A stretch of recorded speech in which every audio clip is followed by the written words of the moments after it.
Welcome back to our channel Premier X99, where we explore the wonders of space. An extraordinary topic: how we will soon be living on the moon.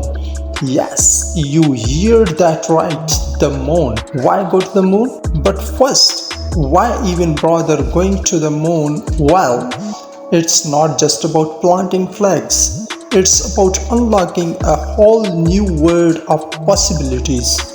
Scientific discoveries, abundant resources, and a stepping stone to the stars. The Lunar Base Blueprint. So, how will we make this lunar dream a reality? Lunar habitats that are 3D printed, water extracted from the moon's ice, and sustainable farming in the harsh lunar environment. Challenges and solutions. Of course, it would not be a catwalk. Radiation, extreme temperatures, these are just some of the hurdles, but fear not.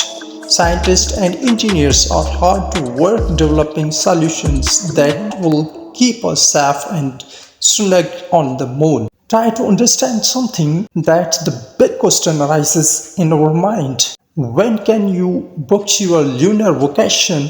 Stick around to find out when you might be taking your first moonwalk. Conclusion: we are on the brink of a new era in space exploration, and you are part of it. Share your excitement in the comments below and stay tuned for more updates on our lunar adventure.